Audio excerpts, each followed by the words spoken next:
dans la vie de la grande public, le sida est probablement déjà guéri. Ceci n'est pas le cas.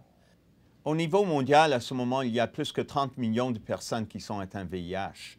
La plupart de ces personnes habitent dans les pays du tiers-monde, comme dans le sud de l'Afrique, et leur habilité d'accéder aux médicaments que nous utilisons ici en Amérique du Nord est très, très limitée.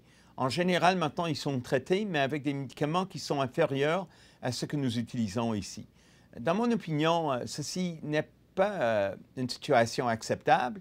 Nous devons beaucoup mieux faire, nos gouvernements doivent beaucoup mieux faire. Et oui, je suis très fier d'être l'un des porte-paroles qui parle en tout temps à ce sujet. Parce que je trouve honnêtement qu'il n'est pas acceptable qu'il y aura des différences comme telles qui vont exister à l'avenir. Et nous devons travailler ensemble pour assurer que tout le monde trouve une solution à ce type de problème, y incluant les chercheurs, les gouvernements et les agences intergouvernementales comme les Nations Unies. Mon rôle comme porte-parole est très important dans mon opinion, non uniquement pour moi, mais j'espère également pour ceux qui habitent avec le VIH dans les pays du tiers-monde.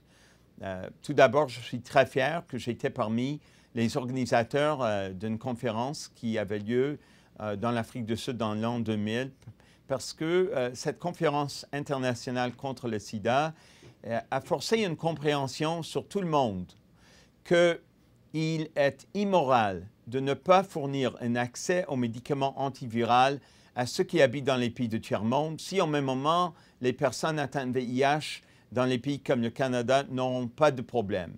Effectivement, nous ne pouvons pas accepter qu'il y aura deux standards, un pour ceux qui habitent dans les pays riches et un autre pour ceux qui habitent dans les pays pauvres. Je suis très fier, tout d'abord, d'être le récipient de prix Killam pour l'année 2012. Je crois probablement que l'une des raisons pour lesquelles le jury a décidé de sélectionner mon nom est probablement le rôle que nous avons joué dans la découverte de 3-TC comme médicament antiviral il y a à peu près 20 ans. Également, nous étions parmi les premiers à découvrir le problème de la résistance du VIH à toutes sortes de médicaments que nous employons en traitement.